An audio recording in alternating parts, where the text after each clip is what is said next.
All I can do is shake my head, man. Shake my head. So, on my previous videos, welcome everybody. I know a lot of people wanted to get an update as far as my vitamin D situation or whatnot. So I will be addressing my vitamin D status in this video. I will also be addressing something else that I discovered in my health that may have been causing my vitamin D to deplete so quickly. So make sure you guys like, share, subscribe this video. This video is going to be very helpful to some. So I hope this helps. So when I did my vitamin D video, you know what I'm saying, I didn't understand the cause of my low vitamin D. I mean, I heard the generic things of being in the not being in the sun. You know, I work from home. Black folks have melanin in their skin, which blocks the sun. That kind of stuff. I heard that. I heard that kind of stuff, but you know, I was just like, hey, my whole life, you know, I was in the sun as a kid, you know, playing around and stuff like that. But I never took a vitamin D supplement up until as an adult, you know what I'm saying? And I've been working from home for a while, so I'm like, why all of a sudden this stuff has happened? You see what I'm saying? So this year has been crazy, man. Ever since I came to God, man, it seems like the devil has been trying to attack me in an area where he knows I'm a hypochondriac. He knows, you know, this can distract me from God. You see what I'm saying? So this year, my health just been declining. I haven't did anything. I don't do any drugs. I mean, I drink alcohol socially. I'm not drinking alcohol at the crib or anything like that. I haven't done anything outside of my norm in regards to my health. So this year, you know, I'm gonna just give you guys a timeline of things that just started happening to me. And I'm just like, damn, like, where is all this coming from? You see what I'm saying? So this year, and if you guys keep hearing me clear my throat, I'm currently on medication for Pylori. I'm gonna get to that next, and we're gonna discuss that next. So this year, things just been happening to me. So one of the first symptoms I started noticing, you know, I addressed my low vitamin D situation, got that corrected, but then I started noticing like some low iron symptoms. And I'm like, I'm not a female. I don't have no, you know, menstrual cycle, anything like that. So why am I experiencing low iron type of symptoms? You see what I'm saying? So I'm talking about I'll be cold, you know what I'm saying, all the time, even if the temperature is like, I like to be, you know, my AC stays on 68 all throughout the day. You know what I'm saying? Like, I like to be cold when I'm sleeping. I like to be cold. I don't like to be hot. Like, I hate being hot unless I'm outside or something like that, playing like outside. You know, I don't like to be hot. If I have control over the temperature, it's gonna be cold. You see what I'm saying? So, but I was experiencing some low iron type of symptoms where I would just be cold. My heart rate was just beating fast. Like, just off of getting out the bed, my heart was just. And I'm like, okay, like, is my vitamin D good? So go get my vitamin D tested. You know, from the previous video, I told you guys that my vitamin D levels went up. So I'm like, it ain't my vitamin D. So why am I still having like these increased heart rate type of symptoms? And then I started getting dizzy. I started getting shortness of breath again. So I'm like, bro, I just dealt with this with low vitamin D. So I'm just like, what's going on with my health? So I go to the doctor, you know, do the whole rigorous check as far as like all my vitamins and all my minerals and stuff like that. And my iron was low. So I'm like, okay. So started taking iron supplements, started to feel a little better or whatnot. But then my digestion started acting up. So it was times where I eat and food just sit in my chest, and I'm just like, bro, like I ate this shit at least two hours ago, and my food would just sit on my chest, and it was causing like anxiety because it's almost like it was blocking my airflow. So I'm like, so I was having a lot of panic attacks every time I eat. I was having muscle weakness. I think that was from the low iron, because once I started addressing the low iron symptoms, that's when my muscles and everything started to feel better. And I started developing food intolerances. So I'm looking up, you know, everybody does this. They go to Google, they typing in, you know, iron deficiency. So I'm going iron deficiency on Google, on Reddit, looking at people's symptoms. And I'm not seeing food intolerances under iron deficiency. I'm not seeing histamine intolerances under iron deficiency. So I'm like, what the hell is wrong with me? Like, do I got, so I ain't gonna even speak on that. I ain't gonna even speak on the C word, because I'm like, I don't wanna put that out in the atmosphere. You see what I'm saying? So I'm like, what the hell am I going through?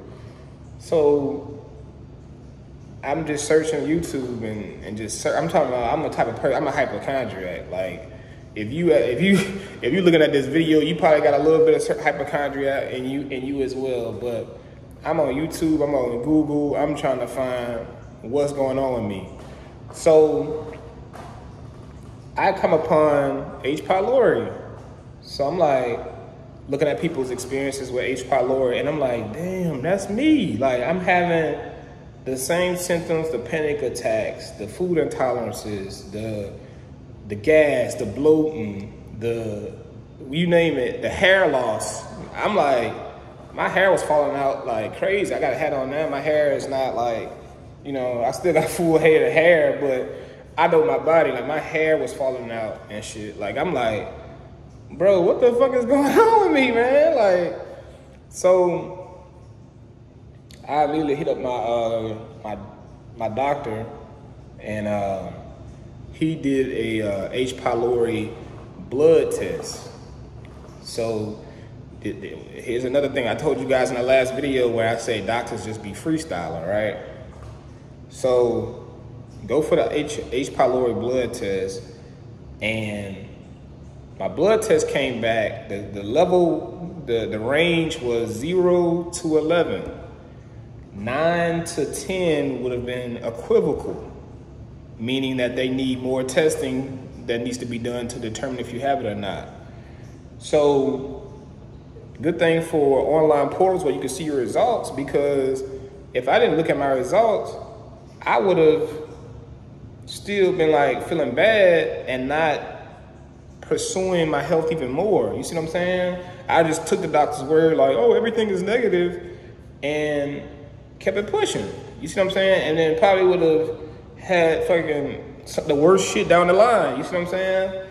So the doctor called me. I want to say they was pretty fast with the result. They came back with my H. pylori results in like 2 days, and my levels came back. Like I said, the range was 0 to 11.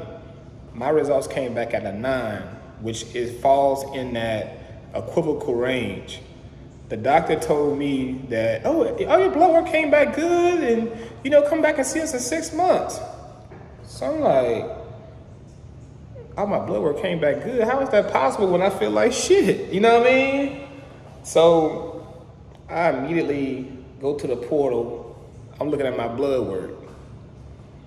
I'm seeing values in red that I ain't never had on my blood work before. I'm seeing my white blood cell count was elevated because there's an infection in my gut that, you know what I'm saying, that I didn't know about.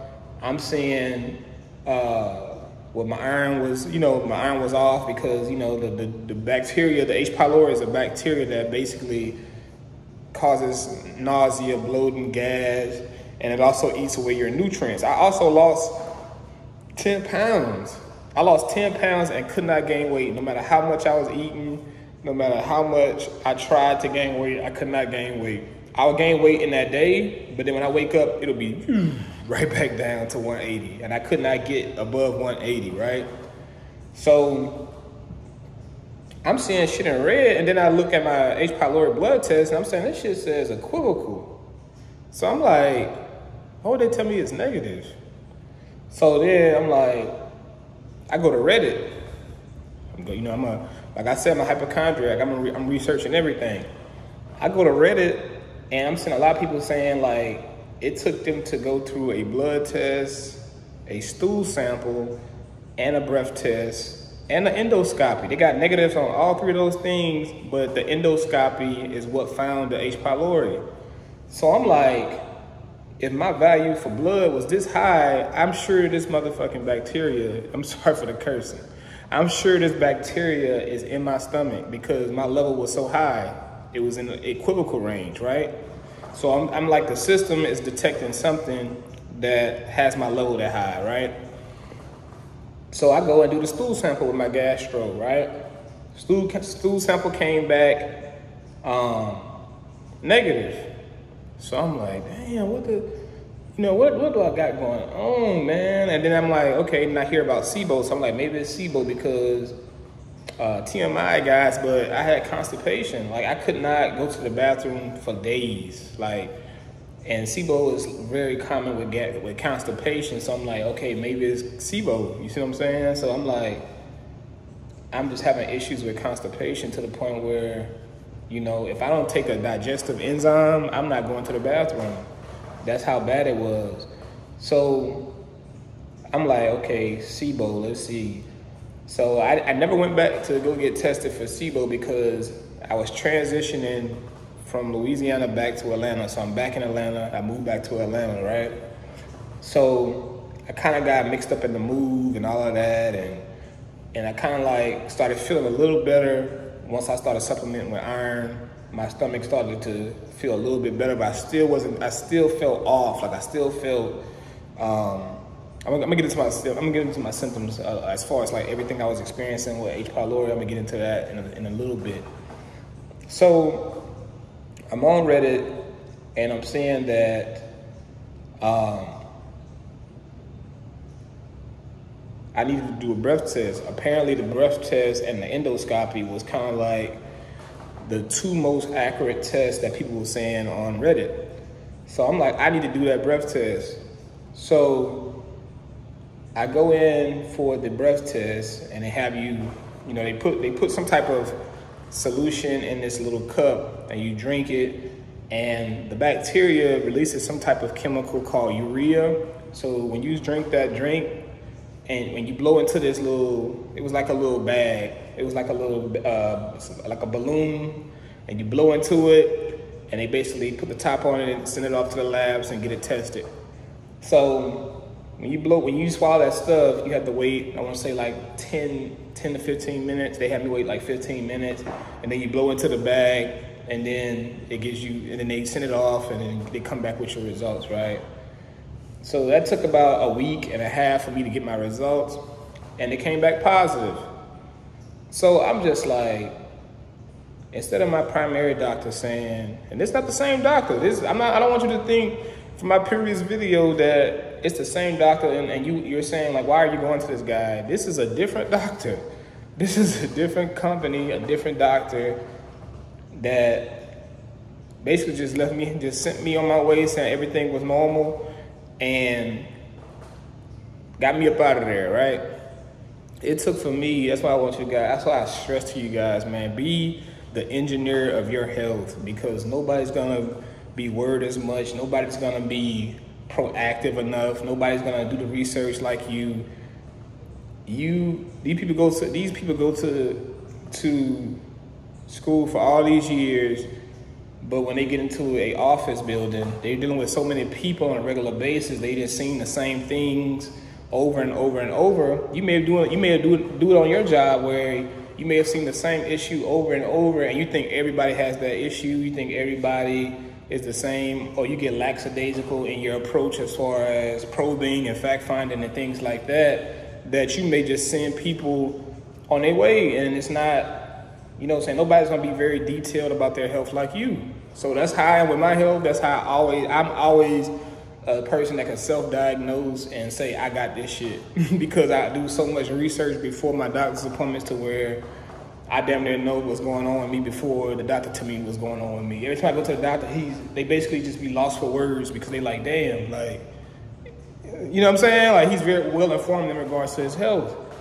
So my H. pylori results came back, and this is me going to, when I moved to Atlanta, I had to go to another gastro. So I told the previous gastro that I had a blood test, I had a stool sample that both came negative. I want to test for a breath. I want to do a breath test. I didn't let him say, because they'll throw you a PPI in the heartbeat and say, take this and, you know, let me know how you feel in about a couple of weeks type shit.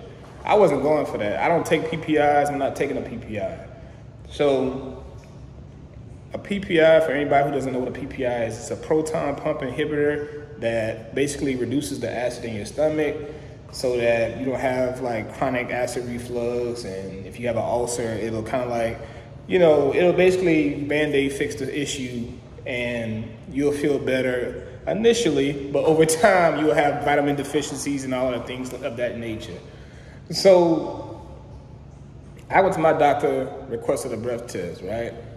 So my breath test comes back positive. So the symptoms I was having with H. pylori was iron deficiency type of symptoms. I was panicking, having heart palpitations. I'm talking about chronic muscle fatigue. Like, I'm talking about my arms felt like I just wasn't getting no oxygen in them. Gas, bloating, constipation, hair loss, histamine intolerances. My nose would, like, if I exert myself, my nose would like get blocked immediately. If I'm out in high pollen areas, my chest would get tight all of a sudden. It was bad, bro. It's still bad because I just started my course of antibiotics to get rid of this damn H. pylori, because I wasn't going the natural route, but I'm just like, I want to get rid of this shit because I'll do the natural repairs once I kill the bacteria with the pharmaceuticals. But it was terrible, man. H. pylori is one of the worst things I've been through, and it was causing, the reason why I was vitamin D deficient so fast is because it eats away like your vitamins and minerals. That whatever you put in your body is eating away at it. Mainly your iron, your B12, and your vitamin D is eating away at it. So you have to constantly take these things to keep your levels, you know, optimal. You know, I told you guys in previous videos when my level was at a certain thing, and then I went back in 2 weeks and it dropped so much in 2 weeks. So that indicated that something was I had a parasite that was eating away at my vitamins and minerals. So I was prescribed basically Flagyl and amoxicillin. I have to take that for 14 days, guys. You talking about a guy who doesn't take pharmaceuticals. I haven't taken pharmaceuticals my whole life because I just don't like the way they make me feel. And I have to be on these antibiotics for 14 days. I have to take Metro, whatever it's called. It's called Metro. It's the short word for it is Flagyl. Just put it like that. And amoxicillin. I have to take both of those antibiotics 3 times a day. I'm also taking those with a probiotic because, as you know, antibiotics destroys everything. It goes through and just destroys the bad bacteria, the good bacteria, everything. So you have to do the repairs yourself. Like you can do the repairs by taking a probiotic. You can do the repairs over time by eating the right foods and things like that. So I take my probiotic at least 2 hours after my antibiotic just to, you know, keep the good flora, you know, going on in the stomach and things of that nature. But yeah, man, it's just another video coming to you guys to tell you about my experience with these doctors, and it's terrible, bro. But like I said, man, I chose to do the antibiotic route because I need this gone. I don't have time to wait 4 months, eating healthy, taking, you know, I know the mastic gum, the black seed oil, there's other things that they said to take. mastic gum, black seed oil. You could do the manuka honey. I could do the manuka honey while I take the antibiotics. I could do mastic gum. I could squeeze that in there while I take the antibiotics. It's another one, but I can't think of it right now because these antibiotics got me feeling like a druggie. But so what my plan is, finish the 14 course of antibiotics, and then I'm gonna take mastic gum for I'm gonna take mastic gum every day for 2 weeks as well. I just bought me a juicer. Let me show you. Just got me a juicer not too long ago, so I plan on doing the cabbage juice. I tried it. I tried cabbage juice 2 days ago, and it made me so bloated. I probably because it's interfering with the antibiotics and things of that nature. So I'm not going to continue that until after my treatment. But cabbage juice has vitamin U in it, and it helps destroy H. pylori as well. So I'm gonna do that. I'm gonna do mastic gum. I'm gonna do cabbage juice, manuka honey. I'm gonna also alter my diet in 14 days. I'm gonna continue to take my probiotics just to make sure this is eradicated. And then a month after that, I'm gonna retest for my H. pylori to see if I have it, if it's been fully eradicated. If it's not eradicated at that point, I'm not going the route of antibiotics. I'm gonna just do the natural route. I'm gonna just take it slow, and I'm gonna just take it slow, and I'm gonna just, deal with it. But that's all I wanted to come at you guys to let you know what was going on with me. Sometimes it's not just you're not in the sun enough or your diet isn't enough. Sometimes you may have a gut bacteria that is, some people are asymptomatic and they don't know about it, and it's just eating away, and then next thing you know, it gets to a point where your body just gets so low in vitamins to the point where you start reacting to things. So just make sure you guys just stay on top of your health. Health is wealth, we all know that. But just make sure you stay on top of it, man, because this year has been terrible, but I'm glad I found out I found out the actual problem versus a symptom of the problem. So, but yeah, man, hope you guys are doing well. I'm not a physician. I cannot, don't comment anything about, hey man, tell me how much do you take of this, or I'm not your doctor. Go to your doctor for help in regards to dosing and things of that nature. But it's your boy Keem, I'm out, peace.